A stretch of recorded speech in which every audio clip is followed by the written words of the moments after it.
हज़रत मौला अली शेर खुदा करमल्लाहु तआला वजहुल करीम को नबी पाक सल्लल्लाहु अलैहि वसल्लम ने ना 2 सवारों के साथ भेजा, तलवारें दे के फरमाया तुम्हें ना मकाम खाख पर एक खातून मिलेगी जो एक ख़त लेके जा रही है कुरैश मक्का के नाम मदीने से, तो उसके पास से तुम्हें वो ख़त मिलेगा, तो वो ख़त लेके आओ। हज़रत मौला अली शेर खुदा करमल्लाहु तआला वजहुल करीम 2 सहाबा के साथ वहाँ पहुँच गए। उस खातून को उसी मकाम पे पा लिया जहाँ नबी पाक ने बताया था।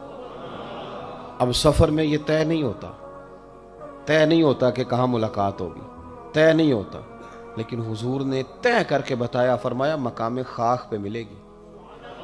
तो हज़रत अली कहते हैं वही मिली जहाँ मदीने वाले ने बताया था। अभी तक लोगों को हुजूर के इल्म शरीफ की दलीलें नहीं मिल रही, जहाँ बताया था वहीं औरत मिली। तो हज़रत अली कहने लगे वो ख़त ला। कहने लगी कौन सा ख़त? कोई शय नहीं। अब उसका जो थैला था सामान वाला वो तलाश किया, घोड़े या ऊँट पर सवार थी, सारी तलाशी ली, जो उसके पास चीज़ें थी वो सारी उससे देख ली, ख़त मिला कोई नहीं। अब एक सहाबी बीच में से कहने लगे अली पता नहीं अब ये ख़त कहाँ छोड़ आई है, क्या मामला है, तो अब क्या करें, ये खातून भी है। तो हज़रत मौला अली शेर खुदा ने तलवार नियाम से बाहर निकाली।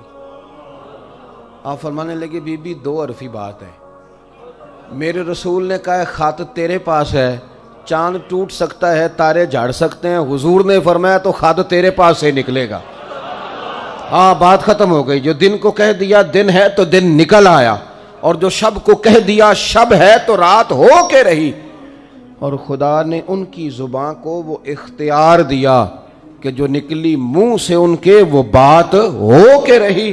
ख़त तेरे पास है तो तूने देना है। अब ये बता तूने कैसे देना है तेरे पास, बता किस तरह देगी। जब उसने मौला कायनात की बात सुनी और शेर के शेरों वाले तेवर देखे तो उसने अपने बाल खोले और ख़त निकाल के दे दिया। कहने लगे ये ख़त है। हज़रत मौला अली ने उस सहाबा की तरफ देखा और फरमाने लगे देखा मेरे महबूब के ग़ुलामों खुश हो जाओ, हुजूर की ज़ुबान नूर से जो निकलता है हक़ और सच ही निकलता है। अपनी तबीयत के अंदर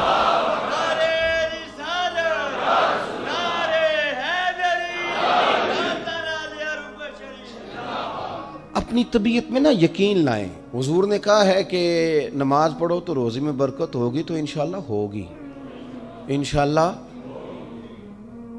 तो फिर अजान के टाइम दुकान बंद करनी है, नमाज से छुट्टी नहीं करनी, तो मस्जिद आना है। देखें हमें जीनत दी गई है दाढ़ी के साथ, तो अगर हमारी जीनत दाढ़ी में है तो फिर जीनत दाढ़ी ही में है, फिर बगैर दाढ़ी के। मेरी बात की समझ आ रही है?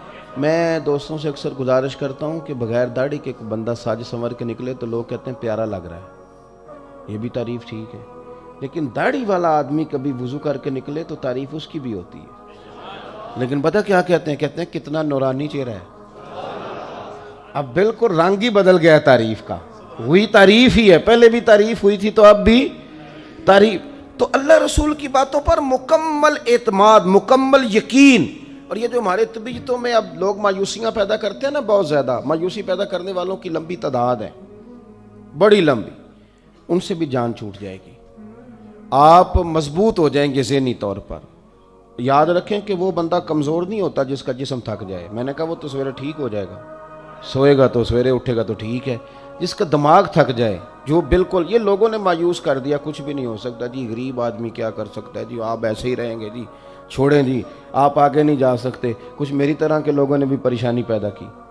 उन्होंने कहा जी वो तो दाता साहब थे, आप नहीं इतने नफल पढ़ सकते। ये कहाँ लिखा हुआ है जी, ये किसने कहा है? वो तो फलाने बुजुर्ग थे, आप नहीं, वो क्यों नहीं कर सकते भाई? वो बुजुर्ग भी वही कुरान पढ़ते थे जिसकी हम तिलावत करते हैं, उनके लिए भी हुजूर ने वही सुन्नत छोड़ी थी जो हमारे लिए छोड़ी। एक मलंगों का टोला है, वो भी बड़ी परेशानियां पैदा करता है। वो कहते तेनू किसी ने कुछ कीता है, वो भी बंदा गया सिरे से, काम से गया। वो खुदा के बंदे, हमारे हाथ में रब रसूल का दामन है, कोई कुछ कर भी दे तो मदीने वाले ने फरमाया तो सूरत बकरा पढ़ा कर घर में, जिन क्या शैतान भी तेरे घर से दौड़ जाएगा। तो आप ज़हनी तौर पर अपने आप को कमज़ोर ना करें, ताकतवर बने और बड़ी बात करें, बड़ी। जो लोग दायरा महदूद करते हैं वो कमज़ोर हो जाते हैं। हमारे अल्लाह के बंदे चले थे कहाँ से पहुँचे कहाँ। ख्वाजा मोइनुद्दीन साहब रहमतुल्लाह अलैह, ये बड़ी बड़ी बिल्डिंगें, बड़े बड़े जो हैं वो यूनिवर्सिटियाँ, आस्थाने अब बनने लगे हैं। आप पढ़िए, ख्वाजा साहब रहमतुल्लाह अलैह को तो हिंदुस्तान में खैमा लगाने की जगह नहीं देते थे लोग। यहाँ खैमा लगाते तो उखेड़ देते थे, वहाँ लगाते थे तो उखेड़ देते थे। फिर उन्होंने ये नहीं कहा कि मुझे तो जगह नहीं मिल रही, तो वसाइल आएंगे तो कोई चीज़ बनेगी, कोई इदारा बनेगा तो काम होगा। ये लोग तो चलते फिरते इदारा थे। हाँ, ये फ़कीर थे, जहाँ बैठ जाते थे वहाँ जलसा हो जाता था, जहाँ चलने लगते थे वहाँ जुलूस हो जाता था। ये लोग मीरे मजलस थे, इसलिए उन्होंने इदारों पे तवज्जो नहीं दी, बंदों पे तवज्जो दी। साम दरख्तों के नीचे, ये हज़रत मुहद्दिस आज़म पाकिस्तान रहमतुल्लाह अलैह का उर्स आ रहा है 1-2 दिन में, दरख्त के नीचे बैठ गए पढ़ाना शुरू। किसी ने कहा हज़रत इदारा नहीं बनाना, फरमाया वो मिस्त्री बनाया करते हैं, वसाइल आएंगे तो कह देंगे किसी मिस्त्री, हमारी ड्यूटी पढ़ाना है, दरख्त के नीचे भी पढ़ाएंगे। और पढ़ाया तो मज़ा लेके पढ़ाया, कमाल कर दी। एक उनके शागिर्द हुए मुफ्ती मुजीबुल इस्लाम आज़मी रहमतुल्लाह अलैह, वो कहते हैं मेरा भी खाना कहीं से आता था तो सही नहीं आता था। तो उस्ताद जी जो कि अभी नए नए आए थे हिजरत करके पाकिस्तान, उनका खाना घर से पकता था, वसाइल ज़्यादा नहीं थे कि वो मुझे भी खिला सकें, लेकिन उस्ताद थे ना। ऐसा नहीं था कि बच्चे रख लिए खानकाह पे तो वो इसलिए रखे कि वो आने वालों को पानी पिलाएंगे, वो चाय पिलाएंगे। 7 साल बीत गए, बेचारे ने कुरान मजीद ही नहीं हिफ्ज़ किया, उसका इस्तेहसाल हुआ, उसे पढ़ने ही नहीं दिया गया। और पता नहीं किस किस नौइयत का जुल्म हुआ, ख्याल ही नहीं किया कि ये किस तरह माँ ने कलेजे से दूर करके हमें दिया था। मुफ्ती मुजीबुल इस्लाम रहमतुल्लाह अलैह फरमाते हैं कि हज़रत क्या करते कि जो मेरा खाना आता ना वो कुछ ठीक नहीं होता था, कई दफ़ा रात की रोटियां भी मुझे दे दी जाती, तो हज़रत क्या करते, कहते पुत्र ये तेरे वाला मुझे बड़ा पसंद है, तो अपनी रोटी दे दे, मैं खा लेता हूँ, तो मेरी आएगी तो तू खा लेना। फरमाते मैं हज़रत जब मेरा खाना खाते तो मैं रोया करता, मैं रोता, और जो अपना खाना आता वो मुझे देते। जब इस रंग में ना अगर कोई शुएब आए मुयस्सर, फिर शुबानी से कलीमी 2 कदम है, अल्लाह करे को मिल जाए ना ऐसा जो इस तरह प्यार करे, तो बहुत सारे लोग निखर के सामने आ जाएंगे। क्योंकि बातें ज़्यादा नहीं करनी, समेटने की तरफ आता हूँ। यकीन मजबूत करें, ईमान मजबूत, और कच्चे लोग जो आपका ज़हन उलझाते हैं उनसे बचें, जो ज़हनों में इफ्तराक पैदा करते हैं उन संगतों सोहबतों से बचें। फिर फरमाया वकान यत्तकून, वो लोग मुत्तकी होते हैं। तकवे का माना है मोहतात ज़िंदगी गुजारना, बोलने में भी एहतियात करना, खाने में भी एहतियात करना।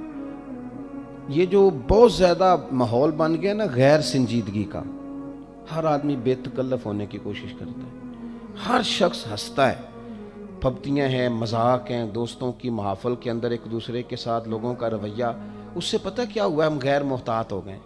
और मजाक जहाँ भी ज़्यादा बढ़ता है वहाँ फिर आहिस्ता आहिस्ता इख्तलाफ भी बढ़ जाता है, नफ़रत जो है वो आगे बढ़ती। आप खुश तभी ज़रूर करें, ये हुज़ूर सैयद आलम अलैहिस्सलाम का तरीका है, लेकिन संजीदा और मोहताज ज़िंदगी गुजारें। और अगर आप बात भी करें तो वो भी सलीके वाली करें, क्योंकि आपने जो बात कह दी वो आ गई बाहर, उसका दोबारा वापस जाना मुमकिन नहीं होता। मोहताज ज़िंदगी, खाने में भी एहतियात करें, जितना पैसा हम जमा कर रहे हैं इतना खा के मार नहीं सकेंगे। अल्लाह तबारक व तआला के अपने ज़िम्मा करम रिस्क रखा है, एहतियात के साथ, तकवे के साथ, नज़र की एहतियात, पेट की एहतियात, बोलने की एहतियात, आप मोहताज ज़िंदगी गुजारें।